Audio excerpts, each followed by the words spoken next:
नमस्कार मित्रों, मैं विवेक कुमार त्रिपाठी आपका अपने प्रत्युष लर्निंग सेंटर में बहुत बहुत स्वागत करता हूं। हम लोग हिंदी साहित्य के इतिहास की श्रृंखला को कर रहे थे जो आगामी आपके टीजीटी, पीजीटी, जीआईसी, जूनियर जैसी परीक्षाओं के लिए बहुत ज़्यादा क्या होंगे, उपयोगी होंगे। और असिस्टेंट प्रोफेसर जो उत्तर प्रदेश का होने वाला है उसके लिए भी बहुत ही ज़्यादा महत्वपूर्ण रहेगा। तो उसी श्रृंखला को आज आगे बढ़ाते हुए कल जो हम लोग आदिकाल कर रहे थे उसी में आगे के प्रश्नों को आज हम लोग क्या करेंगे। तो चलिए आपके सामने प्रश्न आ रहा है, निम्न में से कौन शिलांकित कृति है? ठीक है ना। तो इसका सही उत्तर होगा आपका राउरवेल। ठीक है ना। इसके बारे में थोड़ा सा आपको बताना चाहता हूँ। क्या है कि यह एक तरह से गद्य और पद्य क्या है, एक मिश्रित चंपू काव्य है।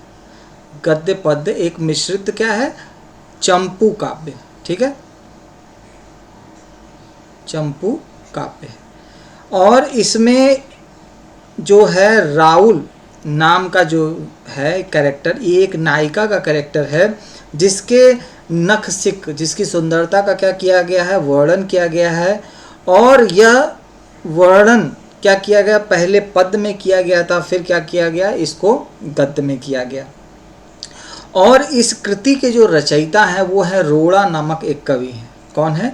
कल को पूछे कि किसकी कृति है तो रोड़ा एक कवि हैं, उनकी ये क्या है, कृति है। और कहा यह भी जाता है कि यह जो कृति है उसके बाद ही जो नख सिक का सिंगारिक वर्णन की एक तरह से परंपरा प्रारंभ हो गई।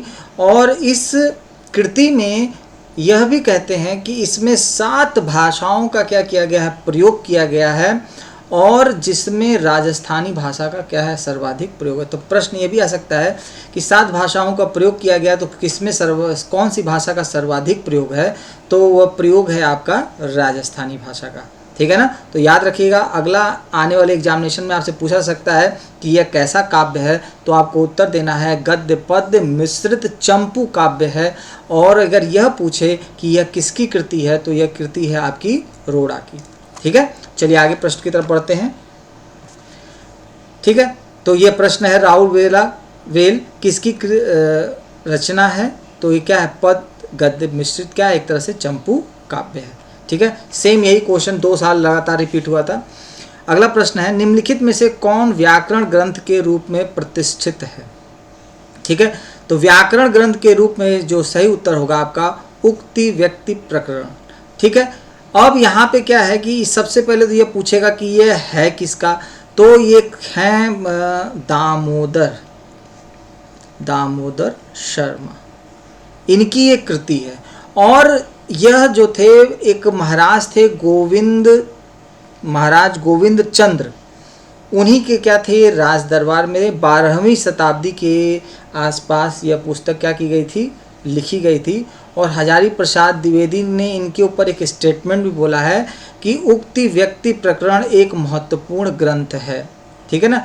हिंदी व्याकरण की ओर ध्यान देने की जो परंपरा है, अगर कहे कि व्याकरण की परंपरा प्रारंभ हो गई थी, तो अगर कोई उठा करके इस ग्रंथ को देखे तो यह ग्रंथ अपने आप में यह बताता है कि व्याकरण की ओर हम लोग धीरे धीरे क्या हो गए थे, चलना प्रारंभ कर दिए थे।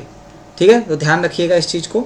अगला प्रश्न है, ठीक है, कि उक्ति व्यक्ति प्रकरण यह ग्रंथ है। अब ये पूछा है कि कैसा ग्रंथ है, अगले ही साल पूछा गया है, तो यह कैसा ग्रंथ है, व्याकरण ग्रंथ है। ठीक है, अब इसके रचनाकार कौन है? इसके रचनाकार दामोदर शर्मा। मतलब आपने एक बार पढ़ा अच्छे से, मैंने थोड़ा सा उसका कॉन्सेप्ट बता दिया और उसी के आधार पर यह प्रश्न क्या हो गया, तैयार हो गया। इसमें से कौन सी भाषा आदिकाल की भाषा है? ठीक है ना। तो बहुत से लोग कहेंगे डिंगल पिंगल, जबकि डिंगल पिंगल में राजस्थानी और ब्रज का क्या है, मिश्रण है। तो आदिकाल की जो भाषा है, मुख्य रूप से अगर ऑप्शन मानना रहेगा तो हम किसको मानेंगे, ब्रज को ही सही उत्तर मानेंगे। ठीक है, चलिए अगला हम प्रश्न की तरफ बढ़ते हैं। चारण साहित्य किस साहित्य का दूसरा नाम है? तो पता है, मैंने कल जब आदिकाल पढ़ा रहा था तो आदिकाल के जब नामकरण की परंपरा शुरू हुई थी तो अधिकांश जो हमारे विद्वान हैं उन्होंने अलग अलग नाम दिए। आदिकाल, प्रारंभिक काल, चारण काल, सिद्ध सामंत काल, प्रारंभिक काल, ठीक है ना, वीर काल, वीर गाथा काल। तब जा कर के इन सब में से एक विवाद को विराम देते हुए हजारी प्रसाद द्विवेदी द्वारा दिए गए जो नाम था आदिकाल, उसी को मान्यता प्राप्त हुई। ठीक है ना। तो जो चारण साहित्य का दूसरा नाम है वो है रासो साहित्य। ठीक है ना। चलिए अगले प्रश्न की तरफ बढ़ते हैं। निम्नलिखित में से कौन 84 सिद्धों में नहीं है? ये बहुत अच्छा है क्वेश्चन है, और यह प्रश्न एग्जामिनेशन में पूछा जाता है कि सिद्धों की संख्या कितनी है, तो आपको उत्तर माना रहेगा 84। और 84 सिद्ध में कुछ ही ऐसे सिद्ध हैं जो बहुत ज़्यादा इम्पॉर्टेंट रहे हैं। जैसे आपको नाम याद रखना है सरहपा, ठीक है ना, फिर है सबरपा, लुईपा, ठीक है ना, विरूपा, विरूपा, टोम्भिया, कढ़पा, ठीक है ना। ऐसे कुछ नाम आपको बस याद रखना है। तो आप देख सकते हैं कि विरूपा हमने बोला ही है, ठीक है ना, फिर सारंगधर। तो ये ढेर सारे क्या हैं आपके नाम दिए हुए हैं। तो आप लोग इसमें देखिए कि कौन सा 84 सिद्ध नहीं है, तो सही उत्तर होगा आपका सारंगधर, इसमें ऑप्शन नहीं है। ठीक है। अगला है सिद्धों की संख्या कितनी मांगी गई है, तो देख लीजिए, मतलब जो मैं क्वेश्चन बता रहा हूँ वही अगला प्रश्न है। ठीक है। आदिकाल में किस प्रकार का साहित्य लिखा जा रहा था? बहुत बढ़िया प्रश्न है, एकदम शानदार प्रश्न है। अगर कल की क्लास आपने अच्छे से की होगी तो आपको जरूर पता होगा कि जनजीवन से हटकर राजाओं की वीरता का अतिरंजित वर्णन किया जा रहा था। ये जो जितने भी गुण है ये हमारे भक्ति काल के गुण हैं, इनसे आदिकाल का कोई भी लेना देना नहीं है। ठीक है ना। चलिए अगला है रासो ग्रंथ किस भाषा में लिखे गए थे? ठीक है ना। बहुत बढ़िया प्रश्न है, और ये इसका भी सही उत्तर आपका क्या होगा? ब्रज भाषा में। आप देखते हैं पृथ्वीराज रासो लिखा गया, ठीक है ना, चंद्रप्रदायी द्वारा। चलिए अगला है वीर गाथा कालीन रासो काव्यों में निम्नलिखित में से किस विषय का वर्णन नहीं है? अब मैं आपको 1 सेकंड का टाइम देता हूं, आप लोग इसका सही उत्तर देखिए। आश्रयदाताओं का अतिरंजनापूर्ण वर्णन नहीं पूछ रहा है, नहीं, ध्यान रखिएगा, ऐसे शब्द जरूर ध्यान देके एग्जाम में करिएगा, वरना तो हमेशा आपका प्रश्न क्या हो जाएगा? गलत हो जाएगा। इतिहास और कल्पना का सम्मिश्रण, युद्धों का सजीव, एकदम सही है, चंद्रप्रदायी पृथ्वीराज रासो में गए थे, ठीक है ना उनके। इसके बाद है इतिहास और कल्पना का सम्मिश्रण, ये भी सही है। आश्रयदाताओं का अतिरंजनापूर्ण वर्णन, ये भी सही है। कृष्ण लीला का प्रतिपादन वहाँ पर नहीं उपयुक्त विकल्प है। ठीक है। तो चलिए अगले प्रश्न की तरफ बढ़ते हैं। अगला है हिंदी साहित्य के 700 से 1400 ईस्वी के कालखंड को ग्रियर्सन ने क्या नाम दिया? कल का ही प्रश्न है, अगर आप ध्यान से इसको देखेंगे तो आपको इसका सही उत्तर मिल जाएगा। कल ही मैंने लिखा था अपने पेन से इस पे, तो इसका सही उत्तर होगा चारण काल नाम दिया था। अगला है विशल देव रासो ने किस शैली का प्रयोग किया गया है? विशल देव रासो में किस शैली का प्रयोग किया गया है? तो चलिए अब आप लोग बताइए इसमें कैसी शैली का प्रयोग किया गया है? इसमें गेय शैली का प्रयोग किया गया, ठीक है ना। ये एक तरह से क्या था? एक तरह से मूल जो था प्रेम और श्रृंगार से परिपूर्ण एक काव्य है, ठीक है ना, जिसमें भोज परमार की राजपुत्री एक थी राजमती, ठीक, और अजमेर के चौहान राजा विशल देव के तीसरे विवाह के वियोग और पुनर्मिलन से संबंधित यह कहानी इसमें दी हुई है। ठीक है, तो ध्यान रखिएगा। अगला है विशल देव रासो के रचनाकार कौन है? बहुत बढ़िया प्रश्न, अभी आपने उसको पढ़ा और तुरंत ही उससे क्वेश्चन आ गया। जल्दी बताइए आप लोग। हाँ, नरपति नाल, बहुत बढ़िया। विशल देव रासो में विशल देव की पत्नी कौन है? ठीक है, तो उनकी पत्नी थी राजमती। उनकी पत्नी कौन थी? राजमती। अगले प्रश्न की तरफ बढ़ते हैं। निम्नलिखित रासो ग्रंथों में कौन सा काव्य एक प्रेम काव्य या श्रृंगार काव्य है? ठीक है, तो आप इसको देखेंगे कि एक प्रेम काव्य और श्रृंगार काव्य है। तो चलिए उत्तर बताइए आप लोग, मेरे साथ भी आप लोग चलते रहिए। तो यह है विशल देव रासो, क्योंकि इसी के बारे में क्या की गई, चर्चा की गई है। राजमती से रूठकर विशल देव कहाँ चले गए थे, यह भी प्रश्न आया हुआ है। तो चलिए कहाँ चले गए थे, चलिए बताइए। राजमती से रूठकर विशल देव उड़ीसा चले गए थे, ठीक है ना। अगला है, किस रासो खंड को आल्हा खंड के नाम से जाना जाता है, ठीक है।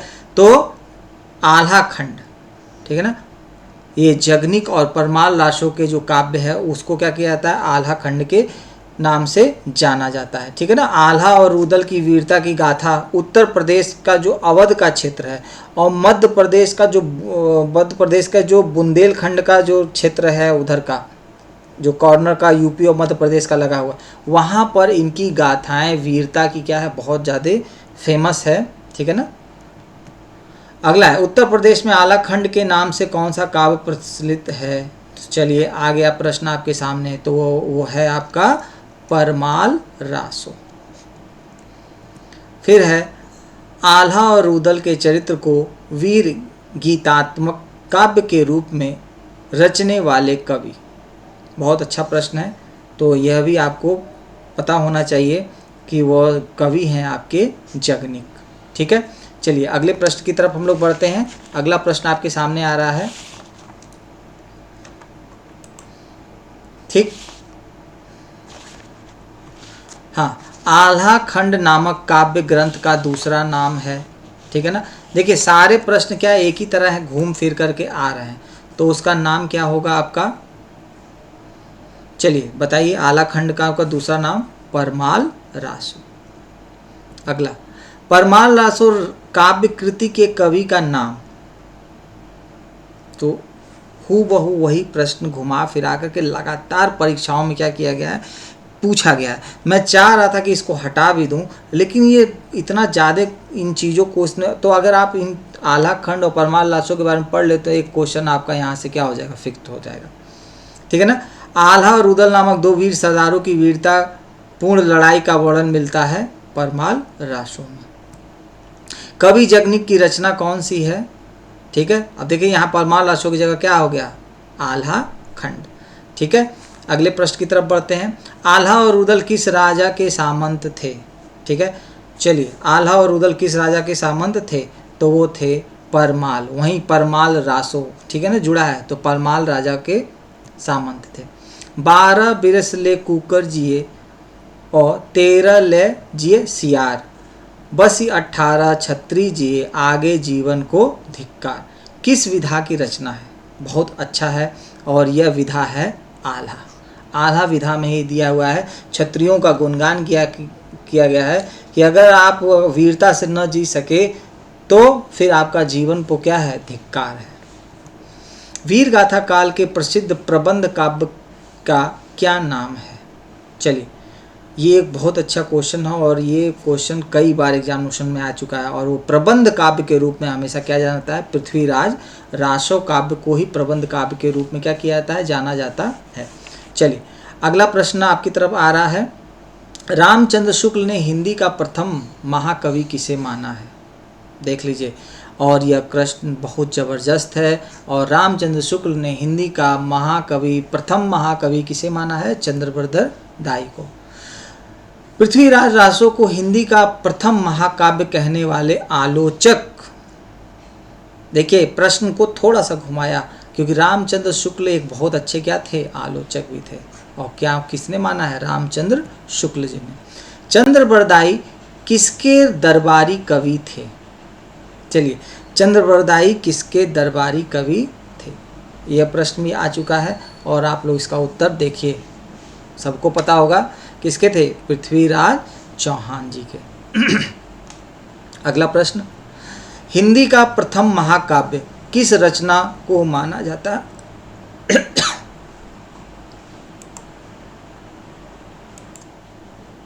चलिए, अब इसका सही उत्तर होगा आपका पृथ्वीराज रासो।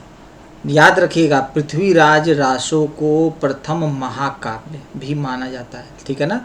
लोग रामचंद्र मानस को, महाभारत को और तमाम तरह के विकल्पों की तरफ क्या करते हैं, कूच करते हैं, लेकिन पहला जो महाकाव्य है वो आपका पृथ्वीराज रासो को ही क्या किया जाता है, महाकाव्य की श्रेणी में रखा जाता है। चलिए अगले प्रश्न की तरफ बढ़ते हैं। अगला है, पृथ्वीराज किसके प्रति अनुरक्त था। चलिए, जिनसे वो प्यार करते थे, जिनको लेके गए थे, और वो थी संयोगिता, ठीक है ना। और संयोगिता के बारे में कहा जाता है कि कन्नौज के राजा एक थे जयचंद्र चंद, उनकी पुत्री जो थी संयोगिता, उन्हीं के प्रति क्या थे, अनुरक्त थे, और बाद में फिर उनको लेकर के क्या होते हैं, वो चले जाते हैं, फिर वरमाला डालकर उनसे विवाह करते हैं। अगला है, पृथ्वीराज रासो में पृथ्वीराज के पिता कौन है। देखिए, यह भी प्रश्न आपका आ चुका है, और पृथ्वीराज रासो में पृथ्वीराज के पिता हैं सोमेश्वर, ठीक है ना। ये नवोदय में पूछा गया प्रश्न है और बहुत ही अच्छा प्रश्न है, ठीक है ना। लोगों को लगेगा कि अरे उनके पिता का नाम क्यों पूछा जाएगा, लेकिन यह पूछा गया है। अगला प्रश्न है ये मिलान संबंधित प्रश्न है, आप लोग इसको बहुत ध्यान से करिएगा। देखिएगा, बीसल देव रासो, बीसल देव रासो क्या होगा, नरपति नाल, ठीक। पृथ्वीराज रासो चंद्रबर दाई, ठीक है ना। इसके बाद है परमाल रासो जगनिक, ठीक, और खुमाण रासो दलपत विजय। इनके नाम याद कर लीजिएगा, और ये बहुत ही ज़्यादा क्या होगा, आपके लिए इम्पोर्टेंट होगा। देखिए, दूसरा ऑप्शन बैठ रहा है, दूसरा, चौथा, पहला, दूसरा, ठीक है ना। तो ये विकल्प आपका क्या होगा, ज़्यादा उपयुक्त होगा। खुमान रासो के रचयिता, ठीक है। अब हम उसको पढ़ के आए हैं और उसी संबंधित प्रश्न भी आ रहा है, तो वो है दलपति विजय। अगला है, आदिकालीन हिंदी काव्य धारा में उपलब्ध नहीं है। जैन साहित्य, सिद्ध साहित्य, ठीक है ना, सिख साहित्य। थोड़ा सा यहाँ पे प्रिंटिंग मिस्टेक हो गई है, आप लोग इसको सुधार लीजिएगा, ठीक है ना। और हाँ,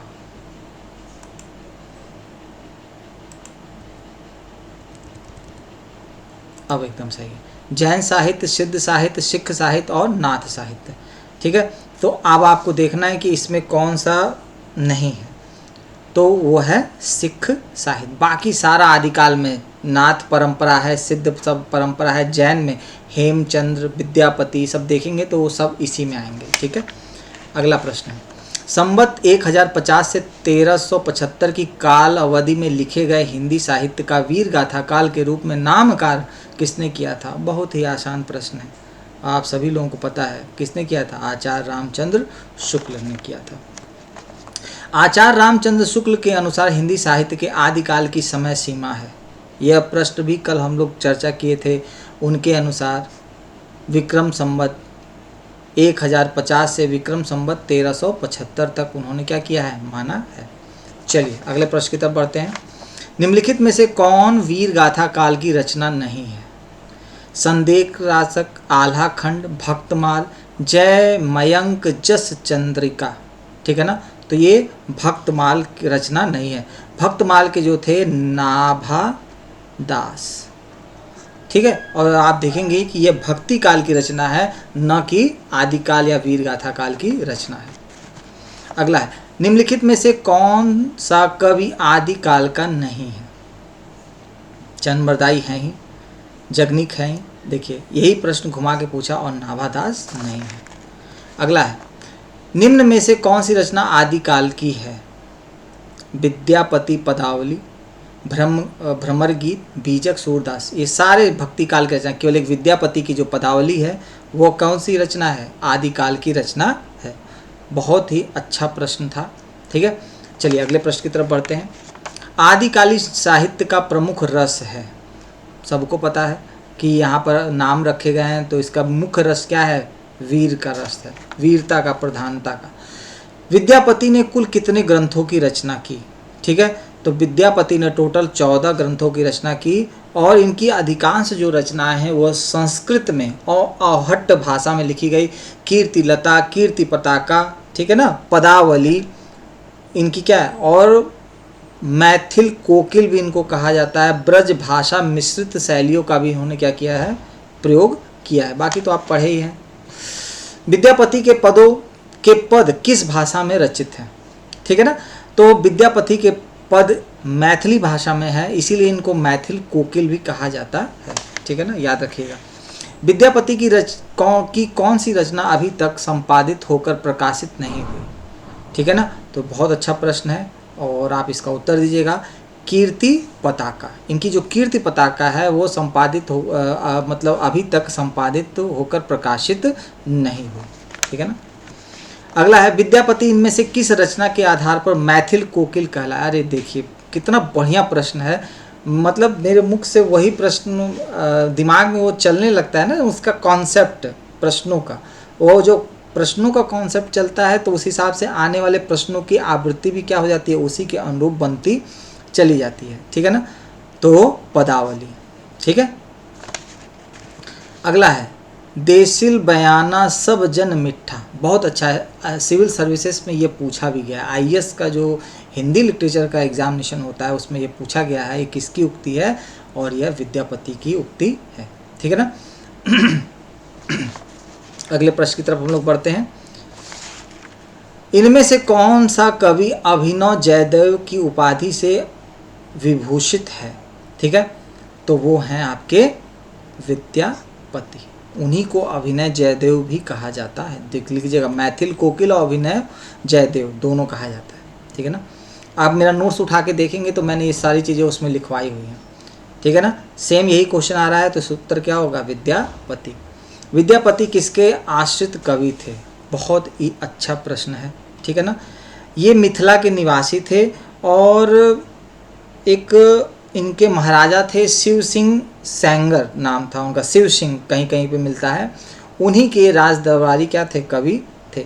तो ये विकल्प आपका सही हो है इसमें, लेकिन इस पे प्रश्न के ऊपर बहुत जगह विवाद मिलता है जिसके वजह से आयोग ने इसका उत्तर को क्या कर दिया था? अलग कर दिया था। फिर भी आप याद रखिएगा इस चीज़ को। निम्नलिखित में से कौन सा नाम नाथपंथी साधकों में सम्मिलित नहीं है? चलिए, ये बहुत अच्छा है, सम्मिलित नहीं है। जलंधरी पाव, भरथरी, चूड़कर नाथ और कढ़प्पा सम्मिलित नहीं है। तो ये तो उनके गुरु का नाम था ना, तो सही उत्तर होगा क्या होगा? कढ़प्पा। निम्नलिखित में से किसका संबंध सिद्ध साहित्य से नहीं है? अब देखिए, अब यहाँ भी अगर आप देखेंगे तो आपको सही उत्तर मिल जाएगा गोपी चंद। ठीक है, नाम जरूर इनके याद कर लीजिएगा। 84 नाम तो जरूर ना याद करिएगा, लेकिन कम से कम 10 नाम इनके जो इम्पोर्टेंट है, लुइपा, डोम्पा, कुइरिपा, सबरपा, सरहपा, ये सब नाम जरूर याद कर जाइएगा, वरना तो इसमें आप फंस सकते हैं प्रश्नों में।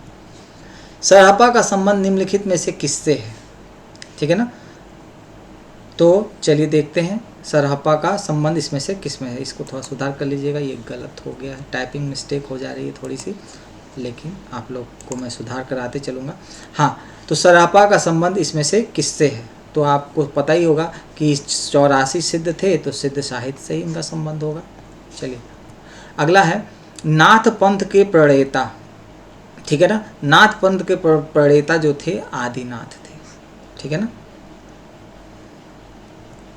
नाथों की संख्या, ठीक है, नाथों की संख्या कितनी मानी गई है? 9।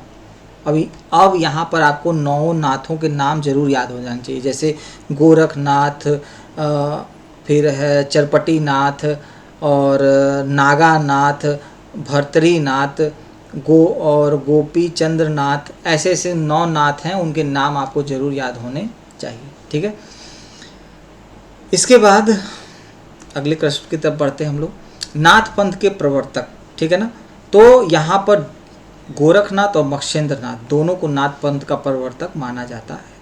मूल रूप से तो देखा गया कि मत्स्येंद्रनाथ को ही किताबों में लिखा गया, लेकिन उसकी जो स्थापना है, उसको स्थापित किया है, उसके मूल जो स्थापना का जो श्रेय है वो किसको जाता है? गोरखनाथ को। इसीलिए आयोग ने यहाँ पर बी और सी दोनों ऑप्शन को क्या माना था? सही माना था। इसलिए आप भी इसको सही पढ़कर जाइएगा। गोरखनाथ के गुरु का नाम बताइए। चलिए, गोरखनाथ के गुरु का नाम, ठीक है, तो गोरखनाथ के गुरु का नाम